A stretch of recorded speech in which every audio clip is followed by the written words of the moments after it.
Tuve un sueño que me desperté gritando lo que estaba soñando. Les voy a platicar todo el sueño. Es algo que el Señor habló a mi vida, es algo que el Señor me mostró, pero lo que yo me desperté gritando era: reconstrúyete en el nombre de Jesús, reconstrúyete en el nombre de Jesús.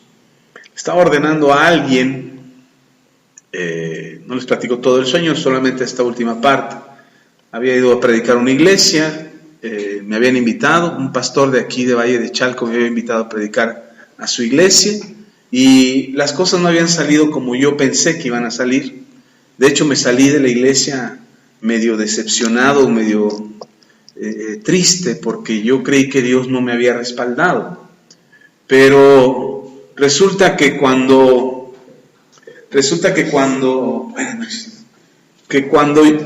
salí de la iglesia, había afuera de la iglesia un hombre como alcoholizado. Había mucha gente de la iglesia en la que yo había predicado, había mucha gente ahí, afuera de la iglesia. Y era la misma gente a la que yo le había predicado. Estoy platicando un sueño que tuve anoche. Y era la gente que yo le había predicado. Entonces habían salido de la iglesia a comprar, había como restaurancillos ahí afuera de la iglesia, y había un hombre alcoholizado ahí afuera de la iglesia. Y después de salir decepcionado de la iglesia, porque yo sentí que mi prédica no había sido eficiente o buena, o no había sentido yo pues que Dios me hubiese respaldado. Incluso había desorden en esa iglesia y había cosas como que me criticaban y cosas así muy, muy, muy duras.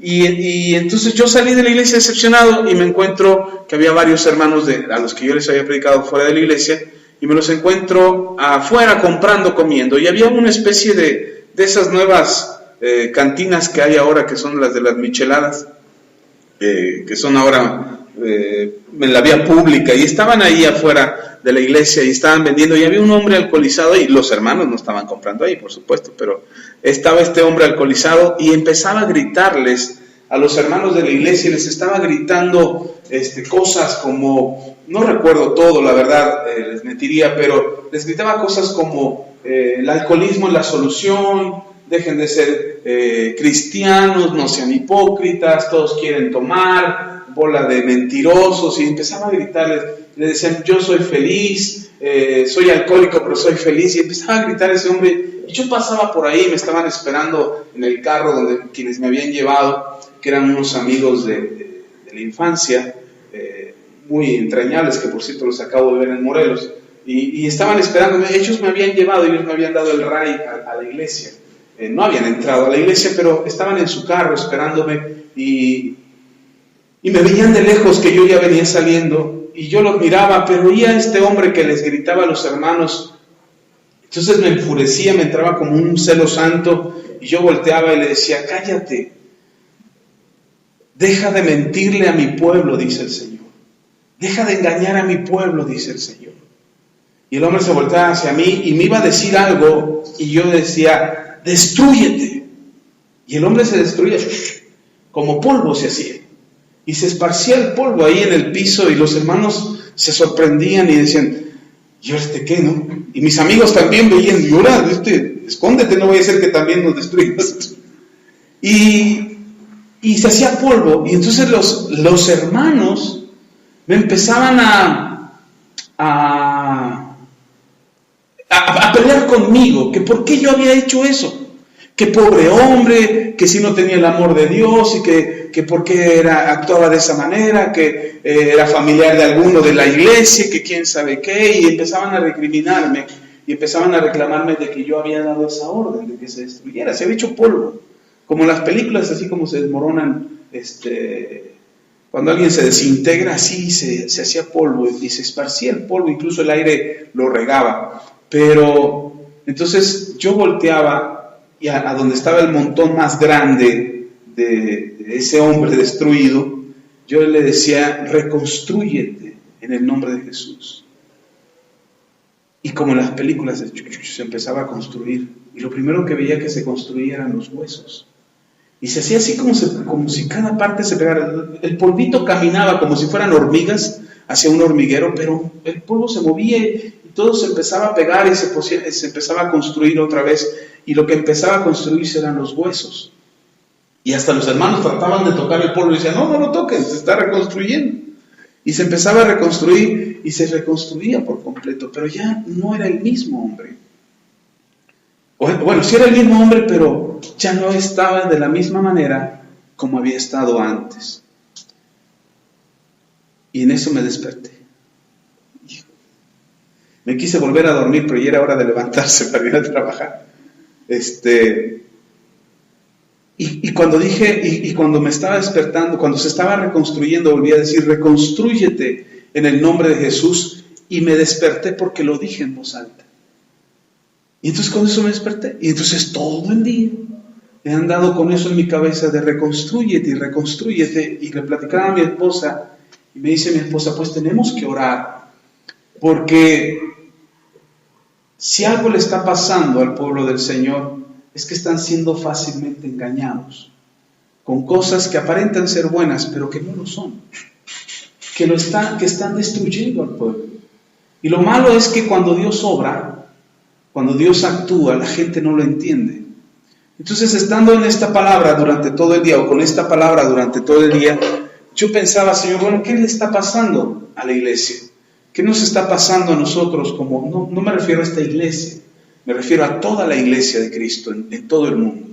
¿Qué le está pasando a la iglesia? Que somos fácilmente seducidos o engañados, que somos fácilmente manipulados, que somos fácilmente emocionados para creer un evangelio emocional y no un evangelio que esté sustentado en el poder y la autoridad de Dios. No digo que yo sea Superman y que yo era el ungido en el sueño, pero era algo muy personal, era algo que Dios estaba tratando conmigo. Por eso digo que no les platiqué todo el sueño, porque todo el sueño tiene que ver ya con algo que Dios está hablando a mi corazón. Pero esa parte fue con lo que me desperté. Y cuando estaba orando para dar esta palabra el día de hoy, yo le decía al Señor, ¿será que necesitamos reconstruirnos? ¿Será que es necesario que nos muelas? Porque no fui yo el que lo molió, no fui yo el que lo hizo polvo. Fue la autoridad del Señor para enmudecer esa voz que estaba insultando o amedrentando al pueblo. No es que yo me sienta David venciendo a Goliat, pero a veces los sueños tienen mucho significado, porque Dios quiere darnos a saber o entender algo. Así es que todavía estoy madurando este mensaje, todavía lo estoy tratando de asimilar, pero quiero hablarles de eso, de reconstruirnos. ¿Qué tiene que ver una reconstrucción? Mire, la Biblia habla de renovarnos, la Biblia habla de nacer de nuevo, la Biblia habla de una regeneración. Si conjugáramos todas esas palabras y lo lleváramos a un plano material, ¿cómo podrías tú regenerar una silla? Necesitarías, la silla ya está ahí, ya está hecha una silla. ¿Cómo la regeneras? La reconstruyes. Si está dañada, si está deteriorada, tienes que reconstruirla. ¿Cómo haces nuevo una casa? ¿Cómo la renuevas? ¿Cómo renuevas una casa? Reconstruyendo la casa. Si es necesario demoler alguna parte, la demueles. Si es necesario demolerla toda, la demueles toda, pero es necesario reconstruir. En la reconstrucción, a diferencia de la regeneración, en la regeneración nosotros no intervenimos. Cuando Dios nos regenera a nosotros no intervenimos en esa regeneración. Es un acto sobrenatural, es un acto de fe en el que creemos que Dios hace nuevas todas las cosas. Por eso dice la Biblia que somos nuevas criaturas, que las cosas viejas pasaron y todas son hechas nuevas. Si usted observa su vida, cuando usted dice, hoy soy nueva criatura, y se mira en el espejo, se da cuenta que es la misma persona. No le hicieron una cara nueva, no le hicieron un cuerpo nuevo, no le hicieron nada nuevo, es la misma persona. Lo que pasó que en el acto de fe, en la declaración y en la confesión de nuestra fe, el Señor obra de manera sobrenatural en nuestro interior, de manera que lo que había de tu pasado dentro de ti, el Señor ya no lo toma en cuenta. Ojo, no es que olvidemos nuestro pasado. Muchas personas quisieran olvidar el pasado para poder empezar de nuevo. No, Dios no hace eso. Dios no nos quita nuestro pasado de nuestra memoria, porque el Señor lo deja, como lo he explicado en muchas ocasiones, el Señor deja nuestro recuerdo de nuestros errores, de nuestras equivocaciones, y los deja ahí, porque el Señor quiere que tengamos presente qué nos llevó a vivir en la condición en la que vivíamos antes. ¿Cuáles fueron los errores, las equivocaciones, las decisiones que tomamos mal que nos llevaron a la condición de la que Él nos rescató para darnos una vida nueva? Por eso el Señor lo deja en nuestra memoria, por eso te acuerdas de lo que hiciste en el pasado. La diferencia es que cuando lo recuerdas, una vez que ya fuiste renovado, una vez que ya fuiste regenerado de parte de Dios, cuando lo recuerdas no causa un efecto como antes. Por ejemplo, si en tu infancia fuiste maltratado, abandonado, lastimado, y tú recordabas eso antes de venir a Cristo, seguramente dolía en el corazón, te sentías afligido, traía remordimiento, odio, rencor, muchas cosas. Pero una vez que vienes a Cristo, el propósito de Dios es que todo ese pasado ya no te cause un dolor presente, sino que lo consideres como parte de tu pasado y lo dejes ahí en el pasado, no lo traigas a tu vida presente para que tú tengas una mejor vida a partir del momento en el que el Señor Jesús te renovó. Entonces, a partir de ese momento el Señor se encuentra contigo y dice: a partir de ahora, a partir de este momento que te has encontrado conmigo, yo hago nuevas todas las cosas. El pasado queda en el pasado. Lo vas a recordar, lo vas a tener en tu memoria, lo vas a tener presente. Algunas cosas no, se lo digo por experiencia. Hay cosas que yo hice que no me acuerdo, que cuando me las cuentan, es que tú hiciste eso, yo hice eso, no me acuerdo. No te hagas menso, tú lo hiciste. Pues no me acuerdo, y no es que no quiera acordarme, simplemente como no es algo que me causa dolor, como no es algo que estoy trayendo a mi memoria para afligirme, para atormentarme, o para alimentar un odio o un rencor de mi pasado, como no lo estoy trayendo a mi memoria, simplemente se te olvida. Como cuando estudiaste alguna materia en la escuela que no era muy de tu agrado y que no era muy funcional para tu vida, pero la tuviste en tu escuela, y cuando tú tratas de recordar algo que te enseñaron, no lo recuerdas con facilidad. No es que no lo aprendiste en el momento, es que no lo usas, y como no lo usas, no lo recuerdas. Igual tu pasado, cuando lo que hace el Señor es dejar tu pasado ahí, pero te dice: ya no mires atrás, ahora mira hacia adelante. Y esa es la reconstrucción que Dios hace, esa es la renovación y la regeneración que Dios hace en tu vida. Pero una reconstrucción, ahí intervienes tú. La regeneración interviene Dios, pero en la reconstrucción intervienes tú. Tú eres el que tiene que meter manos a la obra. Tú eres el que tiene que tomar tu vida y darte cuenta que estás viviendo y corregirlo. Ahí cambian las decisiones. Nosotros hemos vivido de cierta manera hasta que venimos al Señor Jesús.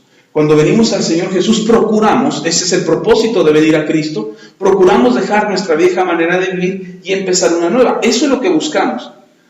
Nos cuesta algunas veces trabajo porque tenemos hábitos, porque tenemos amigos, porque tenemos un trabajo a lo mejor que era el mismo que teníamos antes, y entonces volvemos como a unas circunstancias similares, pero con otra perspectiva de vida. Cuando nosotros queremos cambiar en nuestras propias fuerzas, nos hace falta mucho. No sé cuántos propósitos de año nuevo se hagan cada año que empieza. Ahora sí voy a leer, ahora sí voy a estudiar, ya no voy a ver tanta televisión, ahora sí voy a hacer ejercicio, ahora sí me voy a poner la dieta, ahora sí voy a hacer esto, ahora sí. Y hacemos muchos propósitos de año nuevo. No voy a faltar a la iglesia, voy a orar todos los días, y hacemos muchos propósitos de año nuevo. Pero puesto que en eso involucra nuestra voluntad y tenemos que poner manos a la obra, nos cuesta mucho trabajo empezar y hacerlo, nos cuesta.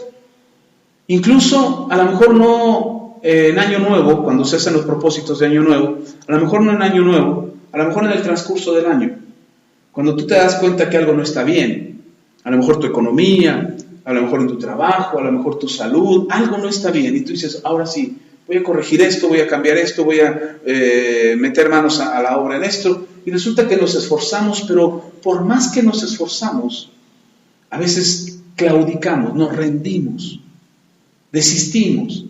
De repente en casa con mis hijos, alguno de mis hijos dice: voy a hacer ejercicio todos los días. Están todos los días haciendo ejercicio y a las 8 o 9 de la noche, o 10, perdón, no tan tarde, pero 7, 8 de la noche están haciendo ejercicio antes de irse a dormir para darse un baño y meterse a la cama. Y ahí están todos los días, todos los días. Pero un día, los demás que no hacemos ejercicio, ahí está uno solito haciendo ejercicio en su cuarto, y los demás que no estamos haciendo ejercicio, de repente nos sentamos a ver la televisión, a la hora en que él está haciendo ejercicio. Y nos sentamos a ver televisión y ponemos una película muy buena que todos queríamos ver y nos sentamos todos menos aquel que está haciendo ejercicio. Y estamos con la tele y aquel que está haciendo ejercicio de repente oye que estamos viendo algo que a él también le interesa ver. Entonces baja y se asoma y dice, ¿qué están viendo? No, pues tal película. Ay, qué malo, yo también quiero ver. Pues siéntate, nosotros no estamos considerando su propósito. El resto de los que no están haciendo ejercicio no estamos considerando su propósito de hacer ejercicio. Como nosotros estamos muy a gusto sentados, decimos, vente, siéntate, es que estoy haciendo ejercicio. Luego haces ejercicio y la película dura 2 horas. Y entonces va, se sienta, se queda a ver la película con nosotros y 2 horas después, bueno, voy a hacer ejercicio. No, ya tengo sueño, ya voy a dormir. Y rompe su propósito de hacer ejercicio todos los días. Y entonces ya lo rompió. Y le dicen, ay, mañana lo haces. Y al otro día surge otra cosa. A lo mejor comimos tarde, cenamos tarde, y dice, ay, ya no puedo hacer ejercicio, estoy lleno. Pero como ya claudicó un día, ya se le hace fácil claudicar 2. Y luego se le hace fácil 3. Y ya al rato dice, ya no estoy haciendo ejercicio. Y ustedes, o ni siquiera se acuerda quién fue el que empezó, simplemente se siente decepcionado porque ya no está cumpliendo su propósito de hacer ejercicio. Y de alguna manera, esas voces que oímos que alteran, afectan nuestros propósitos, no es que sea mala intención de que no queremos que él haga ejercicio. Ya después, un mes después o 2 meses después, se acuerda y dice, no voy a hacer ejercicio y vuelve a empezar la rutina hasta que la vuelve a romper algún día. Y lo que yo les digo, está bien que hagas ejercicio. Y si un día fallas, no hay problema. Y si fallas 2 días, no hay problema. Si fallas una semana, un mes, no hay problema. Lo que importa es que vuelvas a hacerte el propósito y vuelvas a empezar. El problema es que muchas veces desistimos, nos damos por vencidos, nos damos por derrotados y ya no queremos seguir. Es lo que pasa cuando venimos a Cristo y queremos cambiar nuestra vida, mejorar nuestra condición de vida. Decimos, ahora sí, voy a buscar al Señor, me voy a entregar, voy a orar, voy a leer. Y van surgiendo cosas, actividades, la rutina, compromisos sociales, invitaciones que alguien nos hace, nos invitan a ver una película, la saga, lo que sea. Pero algo rompe tu rutina. Por eso nos cuesta mucho trabajo a nosotros hacer las cosas que nos reconstruyen. Y necesitamos ayuda. Cuando tratamos de reconstruir nuestras vidas, hacer mejores, tener un mejor estilo de vida, dejar malos hábitos, incluso alejarnos de ciertas amistades, de ciertos amigos que nos llaman a hacer lo incorrecto, aun cuando queremos apartarnos de ellos, nos cuesta trabajo. Nos cuesta trabajo porque es parte de lo que somos. Hábitos, costumbres. El ejemplo más claro quizás sea a la hora de comer. Te haces el propósito de comer bien. Ya voy a comer bien, tengo que cuidar mi cuerpo. Y a veces te cuesta trabajo eso.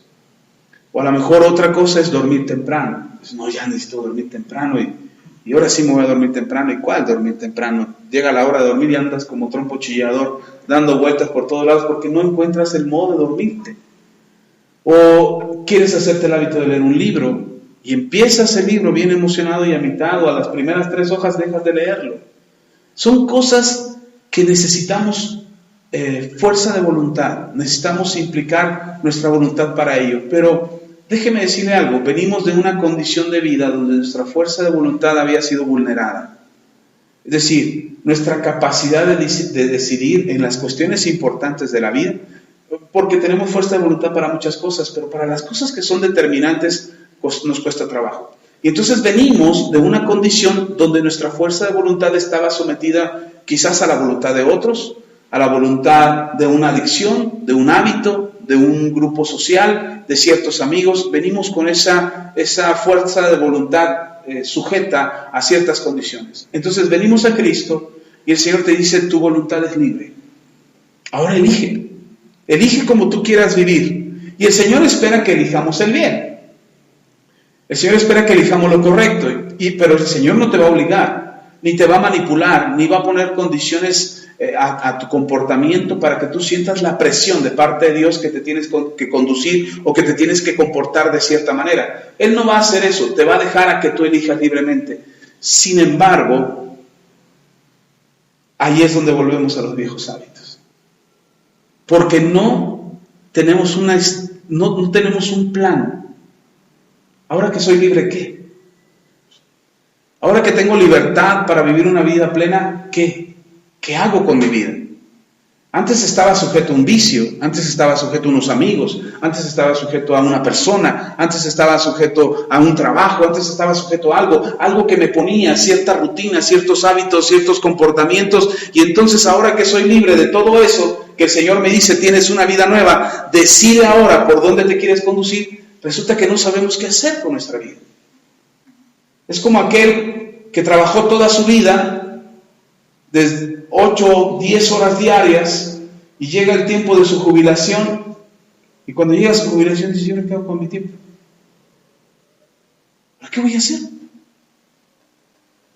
Ya no hayan qué hacer, y entonces andan todos como trompos chilladores y se andan peleando con medio mundo porque no saben cómo tomar el control de su vida. No hay algo que los lleve a un control. Yo estoy pensando, me faltan pocos años para jubilarme. Bueno, digo poco porque llevo muchos trabajando, pero digo, ¿y ahora que me jubile, qué voy a hacer?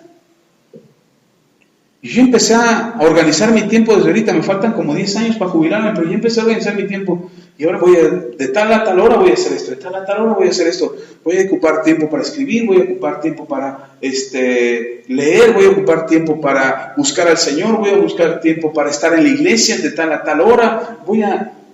Y me empiezo a organizar, y de repente yo creo que tengo planeada mi vida para el futuro, y de repente el Señor me habla, y esto, te falta agregar esto, y tu familia, y tu descanso.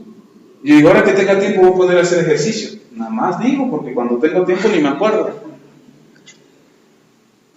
Porque nos hace falta tomar control de nuestra voluntad. Para poderte reconstruir, necesitas tomar el control de tu voluntad. Y meditando en esto, el Señor me lleva a una palabra en Marcos capítulo 7. Usted puede leer en el Evangelio de Mateo, no Marcos, Mateo. Mateo capítulo 7, versículos 13 y 14. Cuando llegue ahí me dice amén, por favor. Gracias.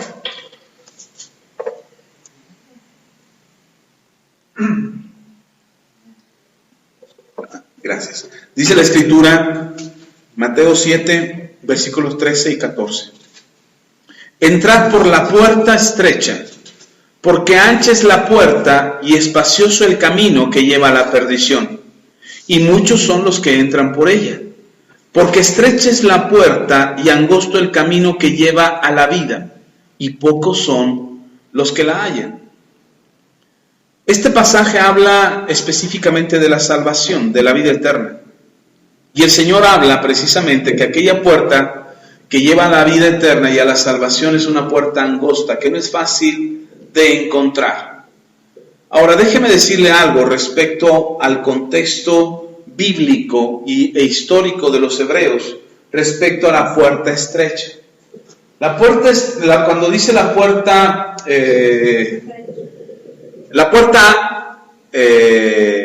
ancha y espaciosa que lleva a la perdición, cuando habla de esa puerta, habla de una puerta como la que estaba en la entrada de las ciudades, de los pueblos. En aquel tiempo las ciudades, gran parte de las ciudades eran ciudades fortificadas, es decir, había muros a su alrededor, porque era una forma de protegerse de los enemigos. Pero la entrada al pueblo, la entrada a la ciudad era una puerta ancha, que a la distancia, cuando tú te acercabas al pueblo, venías de viaje y veías el pueblo, veías la aldea, se alcanzaba a mirar la puerta desde lejos. Entonces cualquiera podía entrar por esa puerta. Pero cuando dice que la puerta es angosta, la que lleva a la vida eterna, era una puerta como puertas secretas, como las de las películas que había algún botón, alguna palanca que si la activabas es que se abría la puerta. No es que en aquel tiempo hubiera eso, o a eso se refiere el Señor Jesús, pero esas puertas no eran visibles. Entonces la puerta angosta a la que se refiere el Señor Jesús eran puertas que existían en las ciudades. Generalmente esas puertas no eran atractivas, no eran bonitas, porque además muchas de esas puertas se ocupaban para los desechos sanitarios, o para los desechos de los animales, o para la basura de la ciudad. Entonces no eran visibles por fuera, no se podían ver por fuera, pero los de la ciudad de adentro sí sabían dónde estaban. Y no se veían de afuera, no eran visibles para afuera para que los adversarios, los enemigos, pues no las vieran y entraran por ahí. Pero sí existían. Entonces el Señor Jesús dice, así de difícil es encontrar una puerta. La que te lleva a la vida eterna es una puerta que no está a la vista, pero que si la buscas, la vas a encontrar. Ahora el Señor Jesús dice, búsquenla, pongan atención, y está en sus manos poder encontrar esa puerta. La otra puerta es espaciosa, es ancha y es visible, pero esa puerta te lleva a la perdición. ¿Qué es la perdición? Es perderse. ¿Qué es perderse?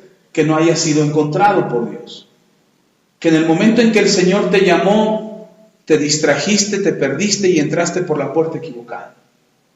Y el Señor nos habla de tener la oportunidad de poder encontrar esa puerta que nos da vida. Y hablar de tener vida, para poder reconstruirla, necesitamos saber cómo hacer para reconstruir nuestras vidas. Y en este sueño que tuve, donde veía que se reconstruía este hombre, me hizo ir al pasaje que está en Ezequiel, capítulo 37, lo pueden buscar en su Biblia. Ezequiel está en el Antiguo Testamento.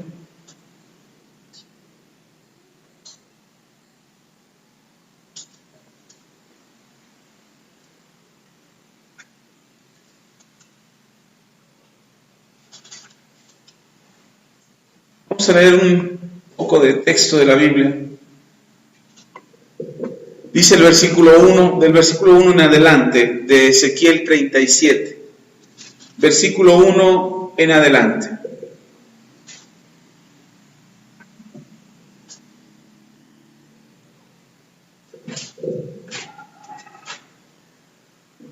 Pensemos en reconstruir nuestras vidas.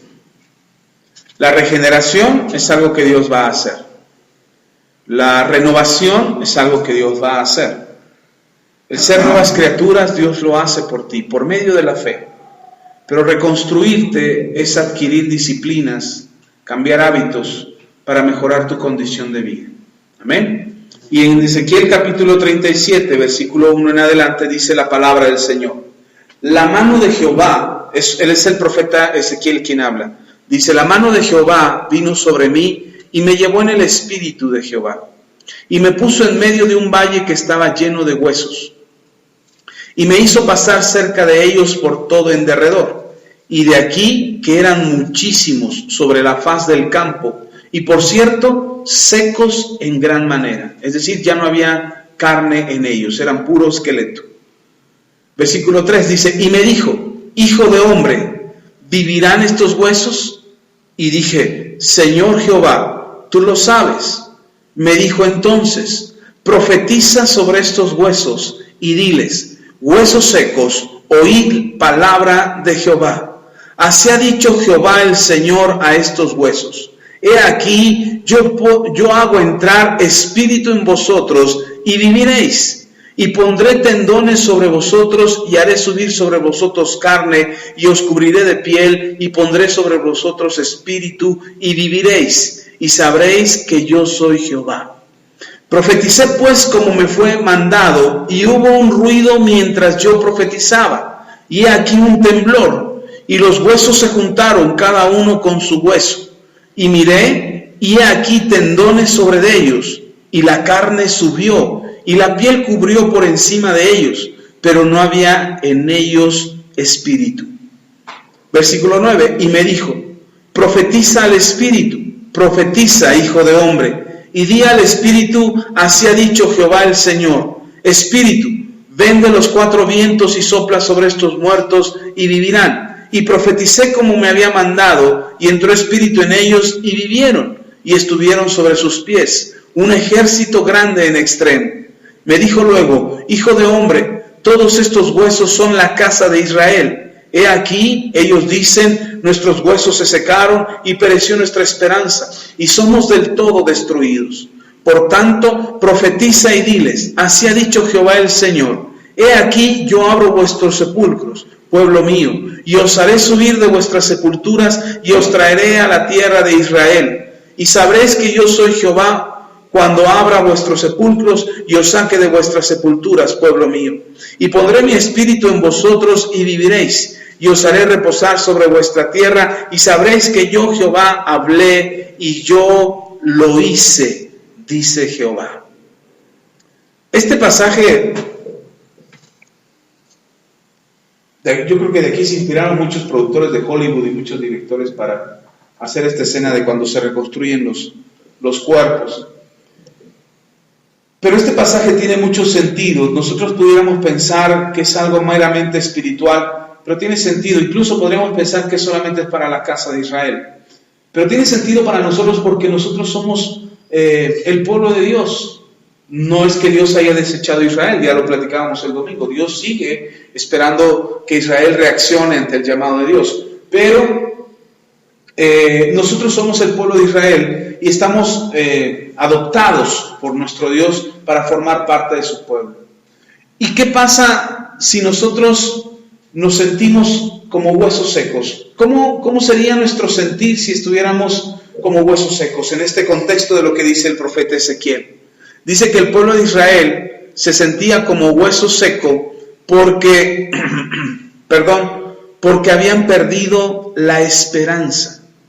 Ellos habían perdido la esperanza. ¿Qué es la esperanza? Esperanza es esperar que algo suceda. Esperar es que algo pase. Y muchas veces nosotros perdemos la esperanza porque creemos que nuestra situación no puede cambiar, que vamos a vivir en la misma situación siempre, que no tendremos condición para cambiar, para mejorar, para ser mejores personas, para cumplir con ese propósito de Dios, con ese sentir que tuvimos cuando conocimos al Señor y Él vino a nuestras vidas y dijimos, sí, puedo ser mejor, sí, puedo cambiar, sí, puedo tener una vida distinta, puedo anhelar a una vida más plena. Y teníamos esa esperanza y ese sentir cuando creímos, pero conforme van pasando los días y van pasando los meses y se acumulan nuestras circunstancias, nos encontramos con que ya no tenemos esperanza. Decimos, no puedo cambiar, soy malo, sigo mintiendo, sigo haciendo esto, sigo haciendo lo otro y no creo poder cambiar. Y entonces perdemos la esperanza. Cuando perdemos la esperanza, nuestra vida se seca. Si algo mantiene la certeza de perseverar en el Señor para ser mejor persona cada día, es tu esperanza. Tú no vas a mejorar tu vida, ni tu condición de vida, solamente porque digas, ya soy buena persona. No. Tienes que tener una esperanza de que algo bueno te pueda suceder, que va a cambiar tu condición, que en algún momento vas a vivir mejor, vas a tener una vida más plena. El domingo que estuvimos aquí desde las 9 de la mañana y estuve enseñando, tuvimos la reunión, hubo la prédica, después terminamos la reunión y nos quedamos platicando aquí con algunos hermanos. Total que nos dio la hora de irnos a la iglesia en Cuauhcingo pero teníamos que dar unas despensas aquí con unos señores de aquí adelantito, de unos hermanos que mandaron una despensa para ellos y fuimos a dejarles las despensas el domingo. Entonces estábamos hablando con ellos, oramos por ellos y mis hijos subieron todas las cosas al carro y no habíamos comido todavía, así es que pensábamos en ir a pasar a comer algo rápido antes de ir a la iglesia y nosotros nos fuimos a ver a los señores. De repente mis hijos veíamos que no se apuraban, los veíamos afuera del carro platicando y les digo, ya tráiganse el carro para que nosotros no nos regresáramos una cuadra, así es que ya tráiganse el carro. Y mi hijo mayor me dice, papá, no tiene pila. Ay, se me olvidó apagar la batería. Perdón, los focos cuando llegamos, se me olvidó apagar los focos y se va, descárgalo. Pues empújenlo y arránquenlo. Y me grita mi hijo, no papá, no tiene pila. Nos la volaron de aquí fuera. Y entonces, ya llevamos aquí 5 años y no nos había pasado. Y este domingo nos pasó. Y entonces yo dije, ¡ah, bárbaros! Ni cuenta nos dimos. Y entonces sí se me bajó el ánimo, así, rápido. Habíamos tenido un día bueno, fructífero, habíamos estado felices, gozosos en la presencia de Dios. Y de repente cuando mi hijo me dice, no tiene pilas, se me bajó así el ánimo como por unos minutos, unos 2-3 minutos, andaba así como, ay, ¿ahora qué vamos a hacer? No tenemos pilas. Y pues ya me regresé con mi esposa hasta acá, y le digo, bueno, pues bajen las cosas. Y digo, pues vamos a ver si consigo una aquí en el tianguis, a ver si me alcanza para alguna aquí en el tianguis. Y ahí capaz si me encuentro la mía ahí ahorita, que era muy probable que sucediera. Entonces dice mi esposa, no, dice, ve a comprar una a la horrera, yo traigo vales, nos acababan de dar vales en el trabajo. Y dice, yo traigo vales, ve y compra una ahí. Y entonces sentí así como que se me subía la pila, y dije, pues sí es cierto. Y entonces yo fui, compré la batería, y cuando venía de regreso, venía tranquilo, no contento, pues me habían robado mi batería, venía tranquilo. Y el Señor me dice, ¿estás contento por tu batería? Dije, ay, sí, Señor, muchas gracias. Yo venía orando. Sí, Señor, muchas gracias. ¿Y por qué no estuviste así de contento cuando la perdiste? Y dije, ay. Y puse a reflexionar en eso, y es que perdí mi esperanza por unos instantes. Dije, ¿y ahora qué vamos a hacer?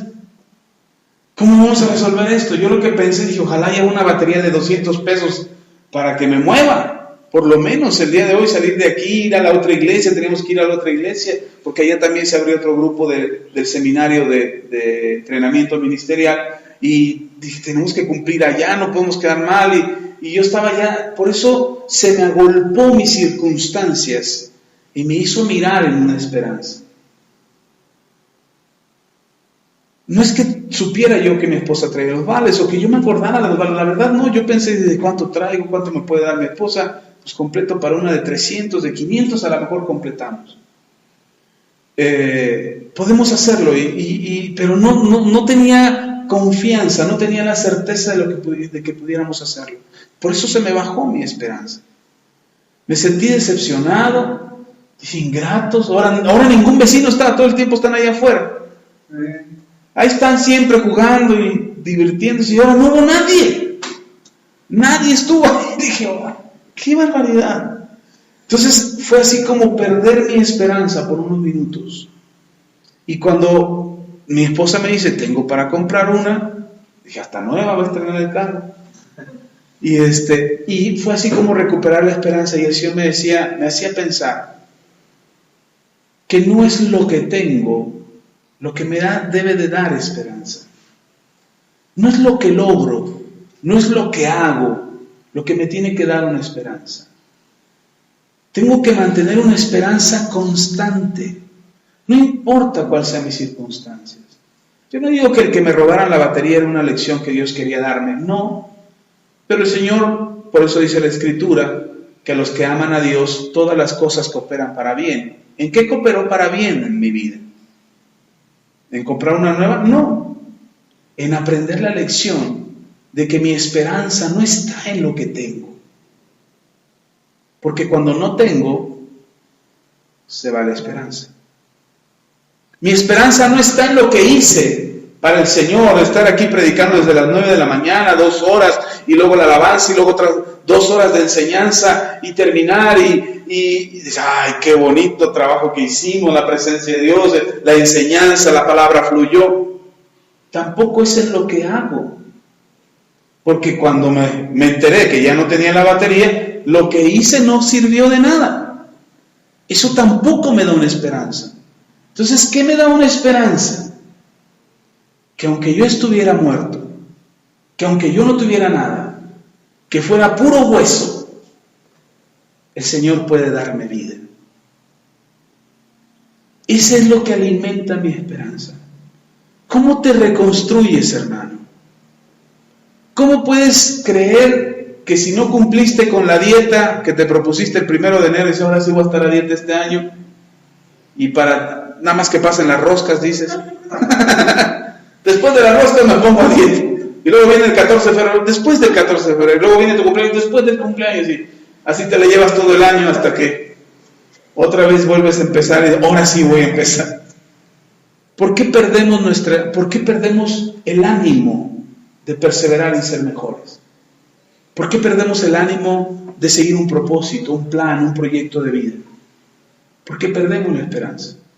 Por eso nos cuesta tanto trabajo reconstruirnos, por eso nos desalentamos rápidamente.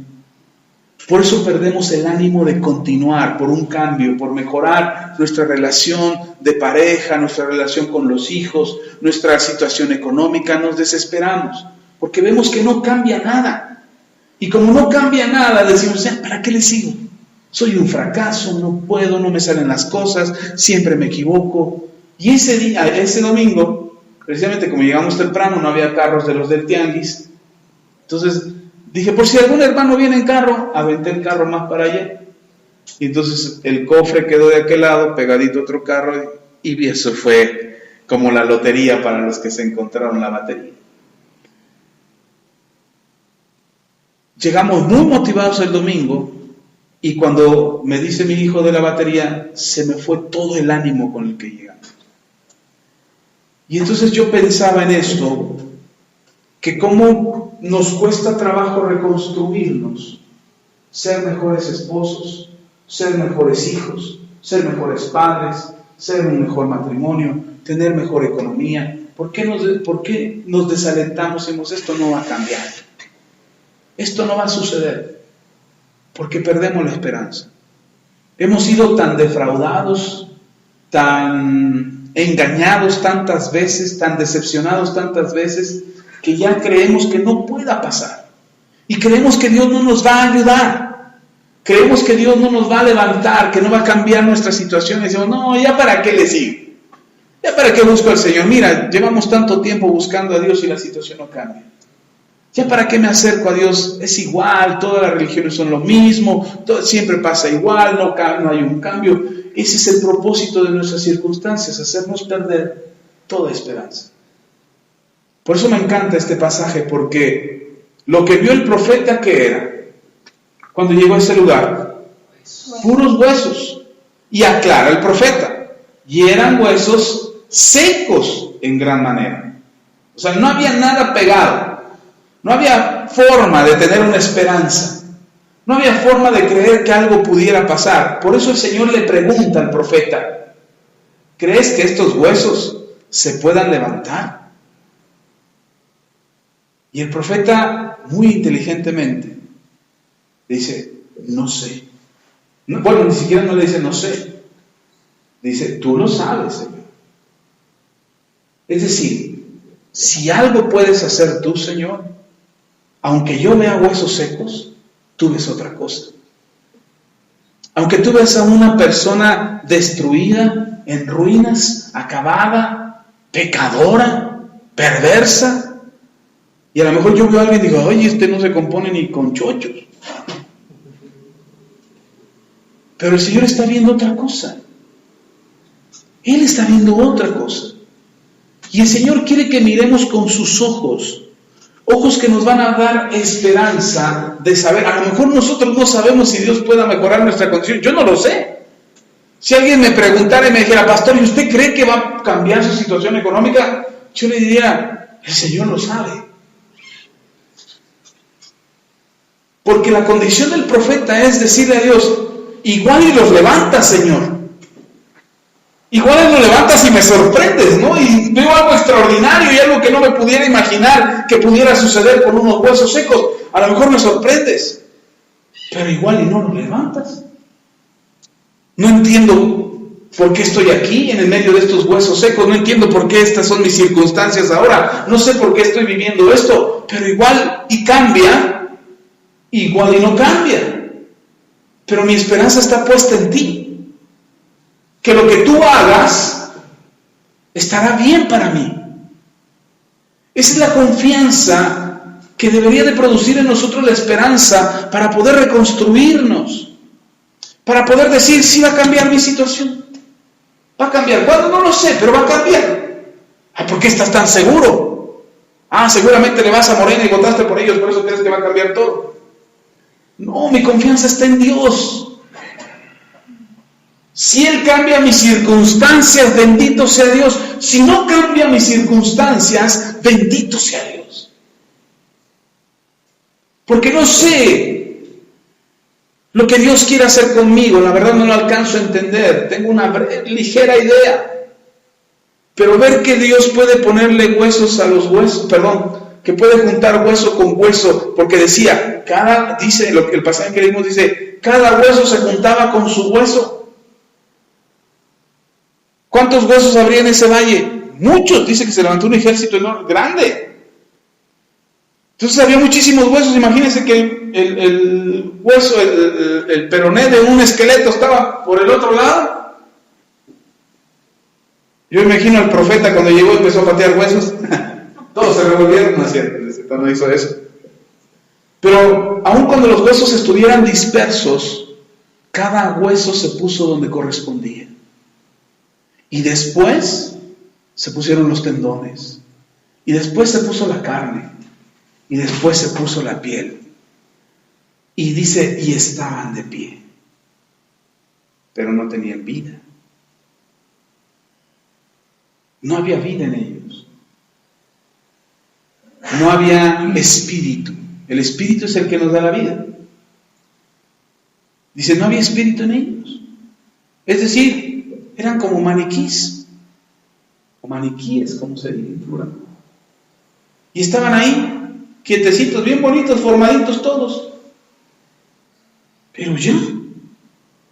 Y muchas veces nosotros nos esforzamos, juntamos hueso con hueso, cada parte, tratamos de reconstruir nuestras vidas, llevando detalle en lo que hacemos, le damos fuerza, pegamos la piel y tenemos ya un cuerpo hecho, pero sin vida. ¿De dónde podríamos sacar vida nosotros? No podemos. Y entonces el Señor le dice al profeta, ahora profetiza al Espíritu, refiriéndose al Espíritu Santo, ahora para que sople sobre los huesos. Y apenas hablé y viento vino de los 4 vientos, dice, y sopló y dio espíritu a cada cuerpo. Y entonces tuvieron vida. Hay 2 cosas que hace el Señor y 2 cosas que hace el profeta. Lo que hace el Señor es reconstruir los huesos secos. Y la segunda cosa que hace es darles vida. ¿En eso podía hacer eso el profeta? ¿Podía reconstruir los huesos? Hermano, era un valle de huesos. No le hubiera alcanzado la vida para reconstruir todo eso. No pudo hacer eso. ¿Pudo darle vida a los cuerpos ya? Tampoco. Pero sí hizo 2 cosas. Primero profetizó sobre los huesos para que se levantaran. Y después profetizó al Espíritu Santo para que soplara vida. Nuestra esperanza se alimenta con lo que hablamos. El domingo cuando mi hijo me dice, no tenemos pila, no tenemos pilas, ya nos volaron la pila. Fue lo que dije, fue lo primerito que salió de mi boca. Ya nos volaron la pila. Y cuando llegamos al carro dije, sí, qué bárbaros, nos volaron la pila. ¿Qué es lo que yo estaba declarando? Que no había. Pero además, no solamente que no había, estaba declarando mi derrota. Fui derrotado. ¿Cómo fui derrotado? Me robaron la pila. Y por eso todo lo que pensé fue, ¿y cómo nos vamos a mover? ¿Y cómo nos vamos a hacer? ¿Y vamos a llegar tarde allá? Y yo decía, ¿cómo le...? Y ni modo de decirle a los hermanos, hermanos, nos robaron la pila. Así, pues no son estos los siervos de Dios. ¿Por qué Dios no envió a sus ángeles a proteger su carro? Y quizás hasta hubieran dicho, seguramente el pastor andó en pecado, por eso le robaron la pila. Porque se estila. Porque no sabemos a veces por qué pasan las cosas. Yo estoy seguro, no es la primera vez que me roban la pila. Déjeme decirles, no es la primera vez. Y este domingo el Señor, en la noche cuando me fui a dormir, el Señor me jaló las orejas, pero fuerte. Porque las 3 veces anteriores que me robaron la pila, ya son 3 veces, hermano. Esta fue la 4ª vez. Y en diferentes lugares, no aquí, diferentes lugares. 2 veces en el mismo lugar, y no aprendí las 2 veces. La 3ª vez lo cambié de lugar y que me la vuelan también. Hoy ya no. Pero desde que me la robaron la primera vez, y las otras 2 posteriores para completar las 3, igual se me bajó el ánimo. La segunda vez hasta lloré.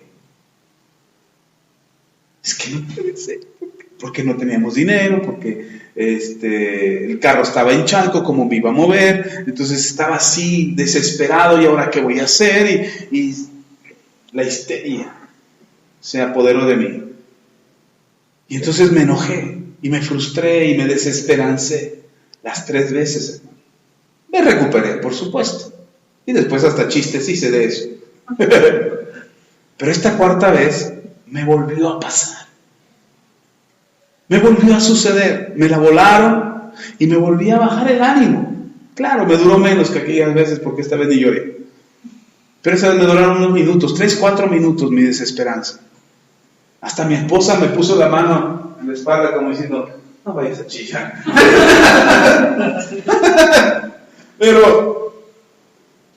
Y en la noche, cuando ya estaba orando antes de irme a dormir, y le decía, Señor, ¿pero por qué otra vez? Y el Señor me decía, no es que te pase, o sea, no es lo que te pasa, es cómo reaccionas a lo que te pasa. No has aprendido la lección. Cuando lo perdiste la primera vez te enojaste, la segunda vez lloraste, la 3ª vez estabas todo desesperado, ¿qué ibas a hacer? ¿Y ahora otra vez?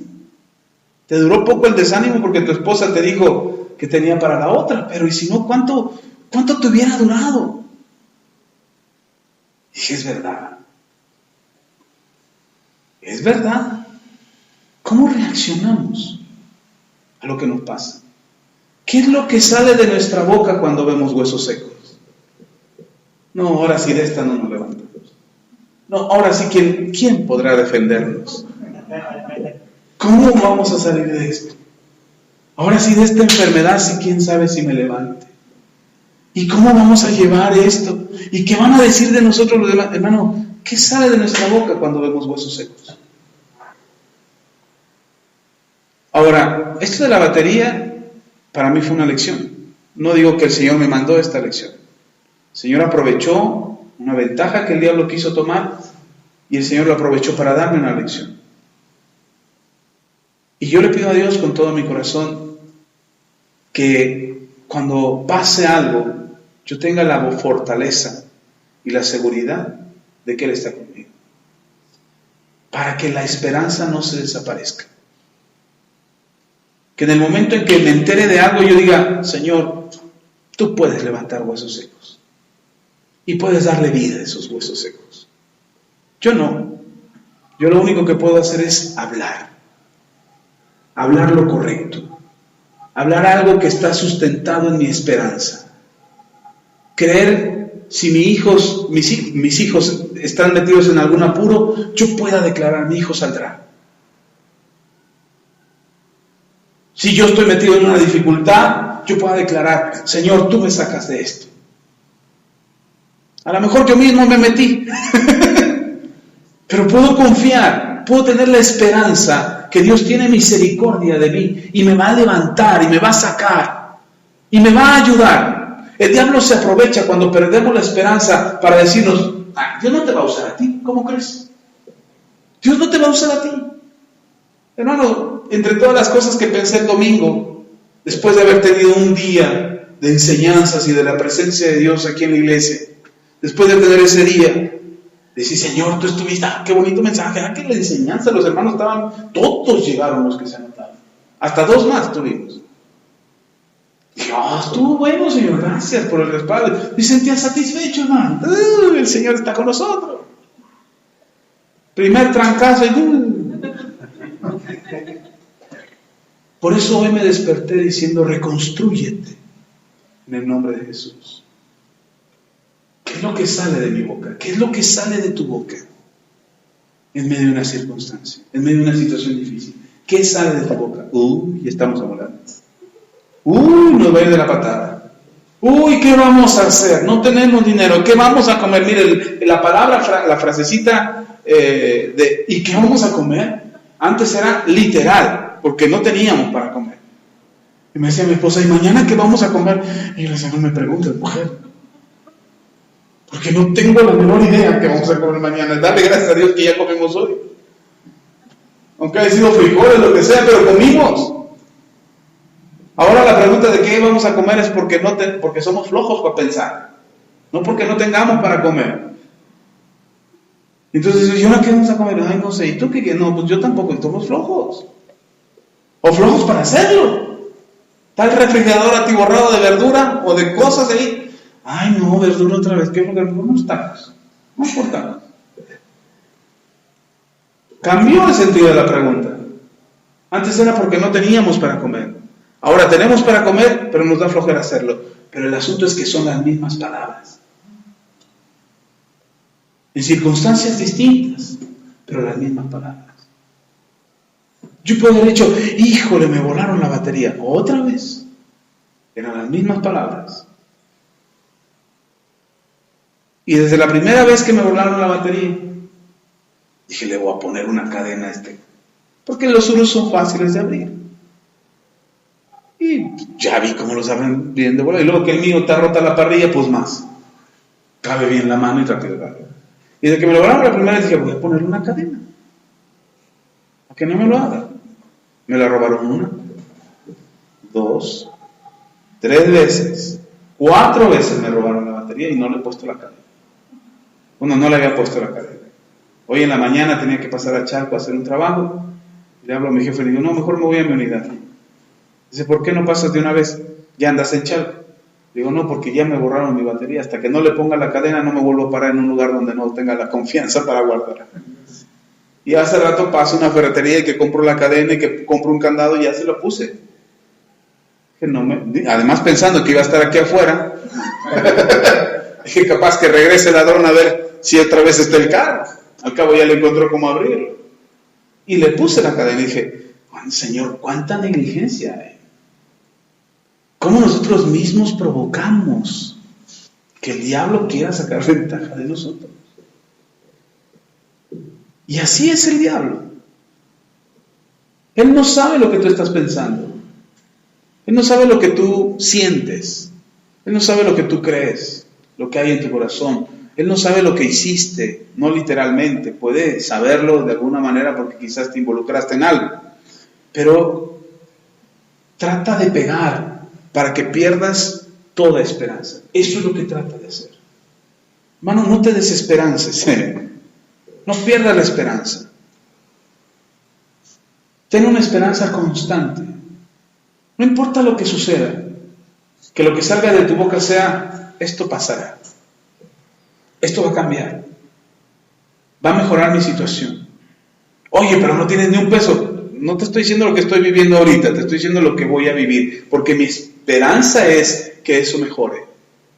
Yo no sabía, con esto termino, me acabo de enterar con un amigo que es ingeniero, está muy metido en los asuntos de tecnología y de actualización y todo eso, y empresarial y todo, y me manda un mensaje, me dice, Axa, ¿sabías tú que la nueva directora mundial de Nissan es mexicana? Que no sabía. Acaban de nombrar, tiene unos meses que la nombraron. Es mujer y es mexicana. Órale, que me pongo a investigar. Y ella comparte, le hacen una entrevista para la revista Forbes, y dice, ¿te visualizaste alguna vez en esta? Porque lo que preguntan, oye, ¿te imaginaste que llegarías a esta posición? Y algunos con una falsa humildad dicen, no, pues no, yo he trabajado arduamente. Y ella dice con mucha tranquilidad, alguna vez, estando trabajando en la Nissan en México, visité la dirección general de Nissan en el mundo. Y me presentaron al director general. Entonces pasé a su oficina. Y entonces, estando hablando con él, pues se usa una conversación amena. Yo era una empleada de Nissan, una ejecutiva de Nissan, pero hice una conversación amena y él estaba sentado en su escritorio de director general de la Nissan alrededor del mundo, y él estaba sentado y ya me estaba despidiendo. Él se paró de su sillón del escritorio y yo le dije, oiga, ¿le puedo pedir un favor? Sí, claro, pero es un favor muy especial. Y dice, sí, claro, dígame, ¿qué quiere? Me gustaría que usted me permitiera sentarme en el sillón de su escritorio. Dice, claro, sin ningún problema, siéntese. Y se sienta, y dice que se movía. Y dice, ¿me haría otro favor enorme? Dice, sí, claro, ¿qué quiere? ¿Me podría tomar usted una foto aquí, sentada en este lugar? Sí, no veo ningún problema, pero ¿para qué la va a usar? Dice, no es personal, esa no la voy a usar, no la voy a subir ni a mis redes sociales, solamente es para mí, es una imagen que yo quiero guardar, como un recuerdo. Sí, claro, y además dice, porque algún día yo seré la directora de Nissan. Le tomaron la foto, el mismo director de la Nissan le tomó la foto. No sé cuántos años pasaron desde esa foto, pero ahora es la directora de Nissan. No es como un acto de magia, ni esa idea del humanismo y de la filosofía humanista y del pensamiento mágico o del pensamiento positivo, que tengas una imagen y que todo el tiempo estés declarando, voy a hacer esto, voy a hacer esto, voy a hacer esto. Ese es el pensamiento positivista. Y es una filosofía que ha invadido el mundo, que surgió más fuertemente con un libro que se llama El Secreto, que habla de piensa positivo y recibirás lo que piensas, decláralo con tu boca. Yo no estoy hablando de ese positivismo. Yo estoy hablando de tener una esperanza, de confiar en lo que Dios puede hacer en tu vida. ¿Cómo te visualizas el próximo año? ¿En qué condición te quieres ver? Entonces empieza a declarar con tu boca, con una esperanza sustentada en Dios, de que eso es lo que esperas. Amén. Vamos a orar. Póngase de pie. Y no sé de qué manera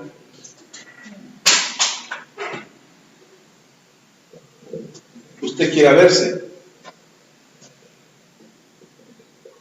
Yo le decía a mi suegra, yo la veo a usted sana, suegra. Y ahora está sana. Yo le decía a mi mamá, yo te veo feliz y en paz, mami. Vas a estar bien. Mi mamá me decía, ¿tú quieres decir? Sí, yo te veo así. Y ahora mi mamá está feliz y en paz, en casa con mi papá. Y disfrutando a sus hijos y a sus nietos y ahora a sus bisnietos. Y creciendo la familia, que qué barbaridad. Hasta da miedo, ya somos un montón. Ya no nos invitan a las fiestas. Dice mi hermana, lo único que lamento de tener una familia grande es que ya no me invitan a las fiestas, porque somos muchos.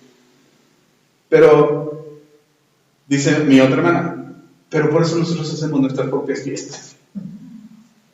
Porque con nosotros ya hacemos ambiente, dice, ya nosotros ya hacemos una fiesta grande. ¿Cómo se visualizan?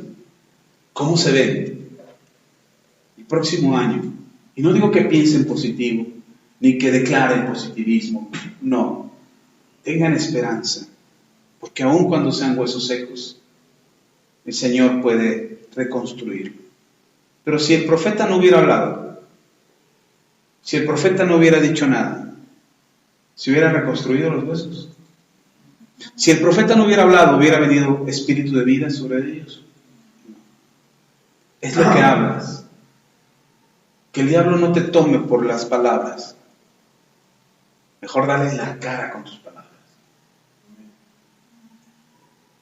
Yo todo el día he estado diciéndome, Axa, reconstrúyete. en el nombre de Jesús. Y me voy a reconstruir. Y no digo que esté mal, no estoy mal, estoy bien. Estoy feliz con mi esposa, estoy feliz con mis hijos.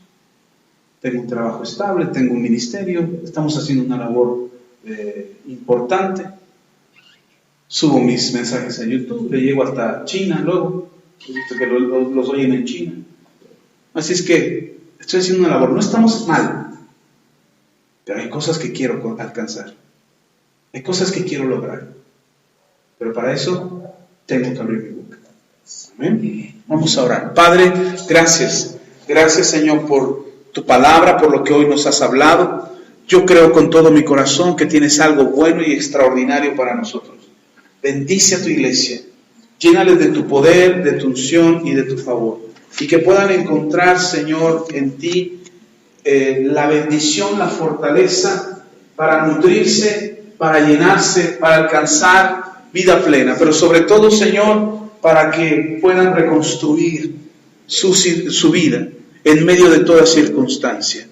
Que sus ojos no se dejen impresionar, ni sus oídos se dejen impresionar, ni su corazón se dejen impresionar por sus circunstancias, porque de su boca saldrá vida, porque de su boca saldrá el reconstruirse, el hacer todo lo necesario para encontrar la vida, la puerta estrecha que nos lleva a la vida eterna, para poder alcanzar su propósito, para tener una mejor condición de vida, para vivir con plenitud en el nombre de Cristo Jesús. Te doy las gracias, Señor, y te doy la gloria.